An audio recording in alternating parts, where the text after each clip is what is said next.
Hey guys, I'm Paul Pluta. I'm the method actor who plays Archibald Chesterfield III. Today, guys, I want to talk Omega.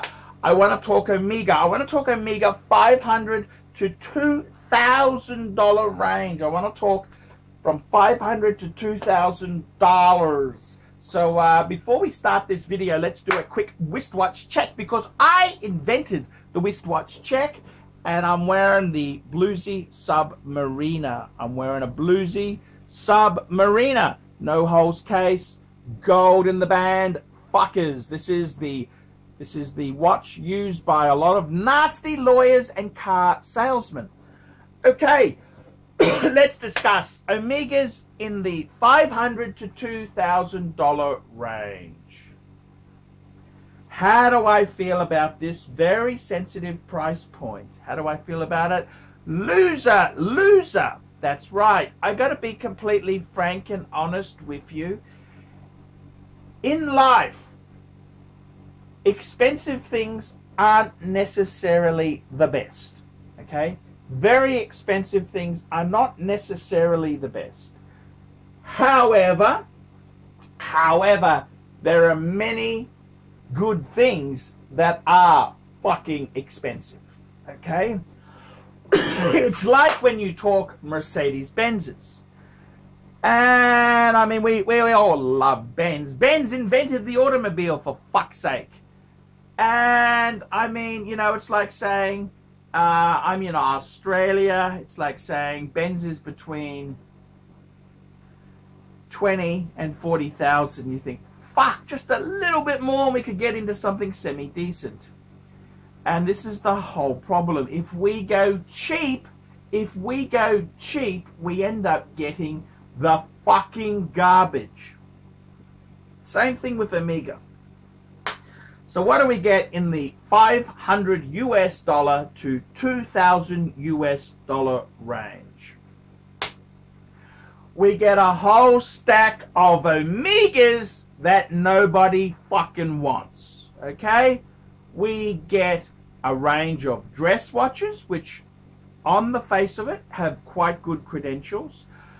But let's be honest, they're too fucking small. They're 34 mil range. Too small. And they're too masculine to go on a bitch. Okay. Then we realize, hey, Omega used the name Seamaster. They used the name Seamaster like fucking confetti. They put it on fucking everything. Even if a watch had absolutely no waterproofing at all, Omega would put the word Seamaster on it. Not a cool thing at all. That is a very, very uncool thing to do. Okay? I remember having a conversation with my father where he had a Seamaster and he said, oh, I can take it in. I said, no, it hasn't got a screw in back. It's not a screw in crown. That's not waterproof. He goes, no, it's a Seamaster. It masters the sea. Yeah, that was Omega marketing term. Okay? They just slap it on like DeVille, Deluxe.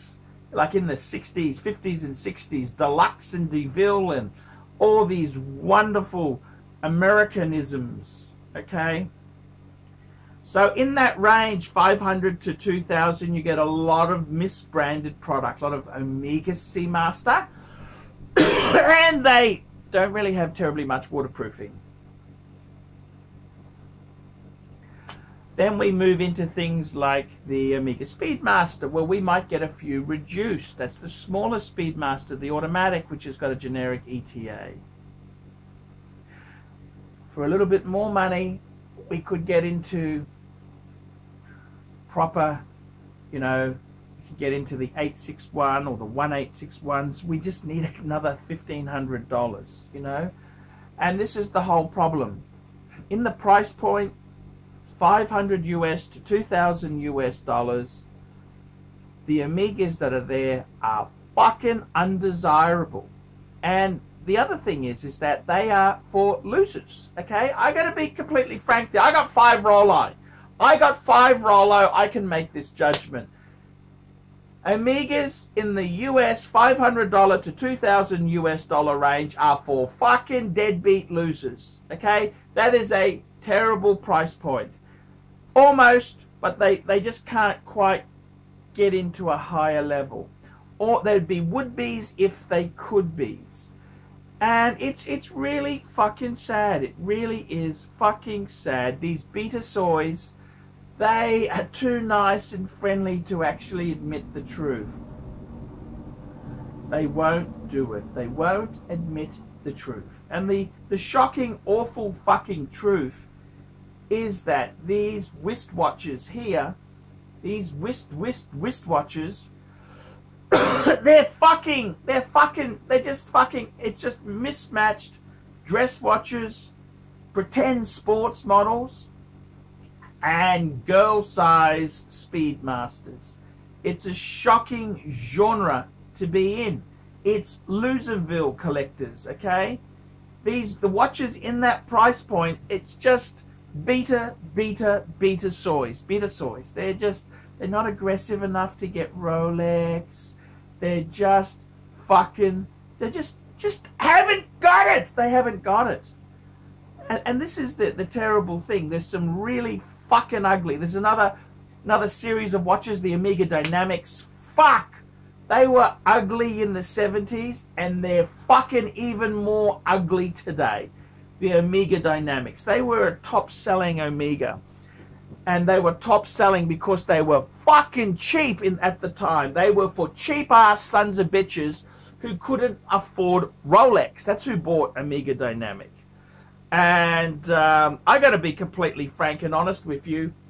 After the quartz crisis in the 70s, Omega just started flogging any fucking thing they could put their name on. They just did it. They produced fucking garbage. Rolex stood back and said, no, we'll make a very good quartz watch, and we will continue. They were very sensible. But Omega wasn't like that. No, Omega met demand. They matched the Japanese for crap. Okay, they matched it for just consumer garbage, plastic inserts, gold plating, generic Americanized names like Geneve and DeVille and Seamaster. I mean, it's an absolute disgrace. Omega made a whole lot of fucking garbage, and any Omegas in the $500 to $2,000 barrier, that is Loserville territory. That's just Loserville territory. Any more, just a little bit more, we can get into a decent Omega, you know. But I gotta be frank and honest with you. Omega, it's a brand for aspirational jerks. People who think 007 is cool, right? People who think real spies drive around in Aston Martins. It's you know, it's just really fucking dicey. It's really dicey shit, and I don't know what to say. I don't know what to do, but I can tell you now, it's beta soy territory. These Omegas in the 500 to 2,000 range, they're for losers to collect. Losers, absolute fucking losers. That's what that brand is for. Losers, absolute fucking losers. And I gotta be frank and honest with you. Losers. They're just fucking jerks. Beta soy losers. And my best advice is stay away from that price point. If you can't afford it, get a credit card or get a fucking second or third job. I'm Paul Pluta. Tell me what you losers out there think of that. ArchieLuxury signing out.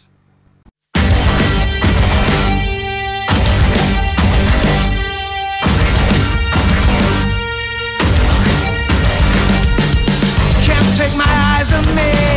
My thoughts on me just grow and grow and grow. I am the best there is. I think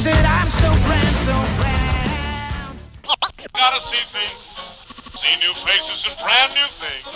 Gotta go places and do things, maybe to forget it.